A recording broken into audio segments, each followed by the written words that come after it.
జిల్లాలో పలు ప్రాంతాల్లో ఐటీ హబ్బుల పేరిట రాష్ట్ర కేంద్ర ప్రభుత్వాలు భూముల సేకరణ అయితే ఒకవైపు అయితే ముమ్మరంగా కొనసాగుతున్న నేపథ్యం కూడా కనిపిస్తూ ఉన్నది. ముఖ్యంగా చూడొచ్చు ఈరోజు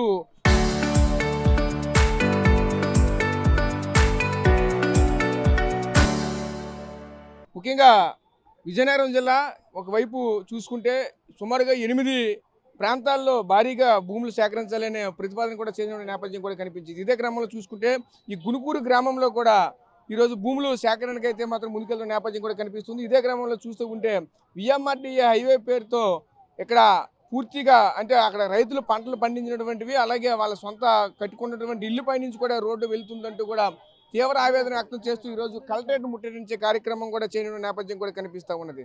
ముఖ్యంగా చూసుకుంటే అసలు ఏం జరుగుతుంది ఏంటి వాళ్ళ మాట్లాడి తెలుసుకునే ప్రయత్నం చేద్దాం. చెప్పండి, డిమాండ్ ఏంటి? ప్రధానంగా చూసుకుంటే ఈరోజు ఈ కంపెనీలకు సంబంధించినటువంటి భూములు మీ దగ్గర ఎందుకు తీసుకోవాలనుకున్నారు? అసలు ఏముంది అక్కడ ఆ ప్రాంతంలో? కేవలంగా రైతుల మధ్య ఎందుకు ఎంచుకుంటారు? ఏం జరుగుతుంది అసలు? ఏముందంటే పచ్చగా పంటలు పండుతున్నాయి సార్. పచ్చగా పంటలు పండే ప్రాంతం కాబట్టి బాగా ఎన్నుకున్నారు. గవర్నమెంట్ పొలాలు చుట్టూ చాలా ఉన్నాయి మా గ్రామం పరిధిలోని, మా పంచాయతీ పరిధిలో కూడా. అవన్నీ వదిలి పచ్చగా కనిపిస్తుంది, రోడ్డు పాయింట్ ఉంది, ప్రజలందరినీ నాశనం చేద్దాం, మరి ఇంక వేరే ఉద్దేశం లేదు. వ్యవసాయం పండకూడదు, వ్యవసాయం పండితే మళ్ళీ వీళ్ళు కొనాలి. మరి వాళ్ళ ఉద్దేశం ఏంటో మాకు తెలియదు. మేము అనుకునేది ఏంటంటే మా మండలంలోనే ఎక్కువ భూసేకరణ మా గ్రామంలో జరుగుతుంది. మా గ్రామంలో ఉన్న 1400 ఎకరాలని మొత్తం గ్రామంలో ఇల్లుతో సహా వాళ్ళు చేయడం జరిగింది. అది ఎందువల్ల మా గ్రామం మీద పగ, ఏ రాజకీయ పగో ఏం పగో ఏ విధంగా మాకైతే తెలియదు. ఎందుకంటే మిగతా గ్రామాలన్నింటినీ కూడా పోలిస్తే, మా పక్కనున్న గ్రామాలను కూడా పోలిస్తే మా గ్రామాలు మొత్తం ఇళ్లతో సహా మొత్తం క్లోజ్ చేస్తున్నారు. మరి ఉద్దేశం ఏంటనేది మా వరకు ఎవరు రాలేదు. ప్రపోజల్స్ అయితే మా వరకు వచ్చాయి. సో మా వాళ్ళందరూ కూడా తిండి, నిద్ర, భోజనాలు అన్నీ మానేసి చాలా ఇబ్బంది పడుతున్నారు. అనారోగ్య పాలు అయిపోయి హాస్పిటల్ పాలు అవుతున్నారు. ఎందుకంటే మాకు సమాధానం ఎవరు చెప్పాలి? గత 10 రోజులుగా ఊర్లో ఇదే సమస్య. దాన్ని మేము తెలుసుకుందామని కలెక్టర్ గారి దగ్గర రావడం జరిగింది. కలెక్టర్ గారు ఏమంటున్నారంటే, అఫీషియల్గా మీకు లెటర్స్ లేవు కదా, లేనప్పుడు మీరు ఎందుకు ఇలా భయపడుతున్నారు అంటున్నారు. మరి అఫీషియల్గా లెటర్ లేకపోతే విఎంఆర్డీఏ కింద ఎలా మాకు ప్రపోజల్స్ ఇచ్చారు? ఏ క్రైటీరియాలో మీరు దీన్ని తీసుకున్నారు? ఏ క్రైటీరియాని మా గ్రామాన్ని సెలెక్ట్ చేసుకున్నారు? అది మాకు తెలియాలి. అది ఎవరో విఆర్ఓలు రాశారు, ఎవరో అర్ధరాత్రులు రాశారని మాకు కొంతమంది మా విఆర్ఓలు చెప్తున్నారు. మా ప్రమేయం లేకుండా కలెక్టర్ ఆఫీసులు కూర్చొని స్కెచ్ గీశారని చెప్తున్నారు. అసలు ఎందుకు అసలు మా గ్రామాన్ని పగపడడం జరిగింది? సో మా గ్రామం అనేది వచ్చి చూడండి, మీ మీడియా ప్రతినిధులు అందరూ వచ్చి చూడండి. మా గ్రామంలో ఉన్న ఇల్లు పరిస్థితి చూడండి, మా గ్రామంలో ఉన్న రైతుల పరిస్థితి దయనీయ పరిస్థితి. అది అలా పంట పండితే కానీ నోట్లోకి కూడాలని పరిస్థితి మా గ్రామం. మిగతా గ్రామాల్లో కాదు, మాకు కంపెనీలు లేవు, మాకేమైనా ఉద్యోగాలు లేవు, సద్యోగాలు లేవు, ఓన్లీ వ్యవసాయం మీద మాత్రమే మా గ్రామం ఆధారపడి ఉంది.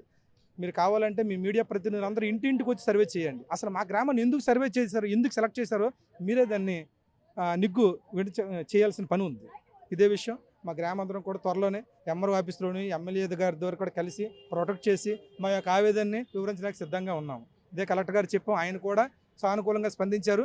మీకైతే గవర్నమెంట్ నుంచి ఎటువంటి ఆర్డర్స్ లేవు కాబట్టి మీరు అధైర్యపడద్దు, ధైర్యంగా ఉండండి, మీకే వచ్చిన ఇబ్బంది లేదని కలెక్టర్ గారు చెప్పడం జరిగింది. ఇదే జరిగితే మేము గవర్నమెంట్ని అందరినీ గౌరవిస్తాము, గవర్నమెంట్ని ప్రోత్సహిస్తాము. మా గ్రామాన్ని విడిచిపెడితే ఎప్పుడు కూడా గవర్నమెంట్కి అనుకూలంగా ఉంటాము. గవర్నమెంట్కి వ్యతిరేకంగా చేయాల్సిన ఉద్దేశం అది కాదు, అధికారులకు వ్యతిరేకంగా చేయాల్సిన ఉద్దేశం అది కాదు. కానీ మా గ్రామాన్నే ఎందుకు సెలెక్ట్ చేసుకున్నారు అనేది మాకు తెలియాల్సి ఉంది. చుట్టుపక్కల గవర్నమెంట్ ల్యాండ్స్ ఉన్నాయి, ఫారంబుక్ ల్యాండ్స్ ఉన్నాయి, అవన్నీ వదిలి మా గ్రామాన్ని ఎందుకు సెలెక్ట్ చేశారు? ఇది నిజమా అబద్ధమా?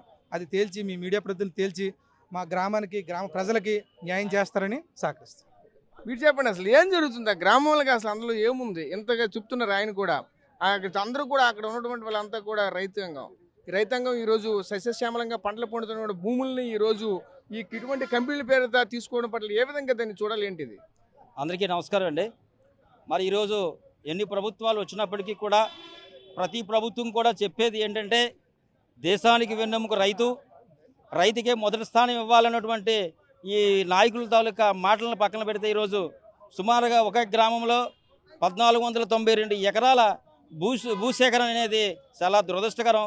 ఎందుకంటే సన్నకారు రైతులు చాలామంది కూడా ఈరోజు ఆ భూమి మీదే బతుకుతుంటూ, ఆ భూమి మీద పండించుకుని జీవనోపాధి సాగించుకుంటూ ఈరోజు కొన్ని వేల ఎకరాలకి ఈరోజు ప్రభుత్వం శ్రీకారం చుట్టుతుందంటే అది కాదు అని చాలామంది అంటున్నారు. కానీ అది నిజం అవ్వకుండా ఈరోజు నిప్పు లేకుండా పోరాడుతున్నట్టు కొన్ని బాగున్నాయి.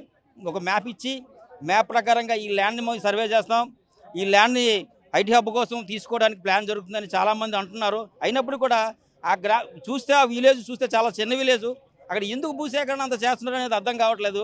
అక్కడ 2 పంటలు పండుతాయి సుమారుగా, అదొకటి. రేపు మన రామతీర్థ సాగర్ ప్రాజెక్ట్ కూడా వస్తే 3 పంటలు కూడా పండే ఛాన్సెస్ ఉన్నాయి. మరి అటువంటి భూమిని ఈరోజు ఐటీ పార్క్ కోసం తీసుకుంటుందంటే మరి ఏ విషయంలో తీసుకుంటుంది అనేది ఒకసారి ప్రభుత్వం ఆలోచించాలి. రైతులకు అన్యాయం చేయొద్దు, రైతులే రాజు అన్నటువంటి ఈరోజు మాటని అది నిలబెట్టాలని ప్రభుత్వానికి విన్నవించుకుంటున్నాం. సో చూసాం కదా, ముఖ్యంగా చూసుకుంటే వీళ్ళంతా కూడా ఒకటే చెప్పుకొస్తున్న నేపథ్యం కూడా కనిపిస్తున్నది. ఎందుకంటే రైతే రాజు అంటుంటారు. అలాంటిది ఈరోజు రైతు సస్యశ్యామలంగా పండించిన పంటలు పండించినటువంటి భూమిని ఈరోజు ఐటీల కంపెనీ పేరిట, అలాగే విఎంఆర్డీఏ సంబంధించిన రోడ్ల పేరిట ఈ విధంగా తీసుకోవడం అనేది ఎంతవరకు కరెక్ట్? రైతు పక్షపాతిగా ఉన్నటువంటి ఏ ఒక్క ప్రభుత్వం అయినా సరే రైతుకు మేలు చేసే విధంగా ఉండాలి, కానీ ఈ విధంగా కీడు చేసే విధంగా ఉండకూడదంటూ చెప్పుకొస్తున్నారు. ముఖ్యంగా చూసుకుంటే ఆ గునుపూరు గ్రామానికి సంబంధించినటువంటి వాళ్ళంతా కూడా తీవ్ర ఆవేదన వ్యక్తం చేస్తున్నారు. ఇప్పటికే కలెక్టర్ కూడా సానుకూలంగా స్పందించారంటే కూడా చెప్తున్నారు. ఎందుకంటే ఇంతవరకు కూడా మీకు ఎటువంటి ఆర్డర్ కాపీలు కూడా ఇంతవరకు రాలేదు కదా, మీరు ఎందుకు తొందరపడుతున్నారు అంటూ అడుగుతున్నారు. కానీ ఏది లేకుండా ఒకవైపు దీనికి సంబంధించిన బ్యాక్గ్రౌండ్లో అంతా మ్యాపింగ్ కూడా జరిగిందంటూ కూడా మరొక వైపు అయితే వస్తున్నటువంటి కథనాలపైన ఒక్కసారిగా ఆ గ్రామస్తులంతా కూడా ఆందోళన చెందిన నేపథ్యం కూడా కనిపిస్తున్నది. ప్రస్తుతం ఇది యొక్క గునుపూరు పేటకు సంబంధించినటువంటి రైతుల యొక్క పరిస్థితులు. కెమెరా పర్సన్ నాయుడుతో రాజు, సార్ టీవీ, విజయనగరం నుంచి. చరిత్ర సృష్టించినోడు ఇప్పుడు ఆ చరిత్రని తిరగరాయబోతున్నాడు. అబద్ధాల గోడల్ని బద్దలు కొట్టి నిజాలను రాగా మీ ముందుంచబోతున్నాడు. నిజమైన వార్తల కోసం వెంటనే డౌన్లోడ్ చేసుకోండి రా యాప్ని.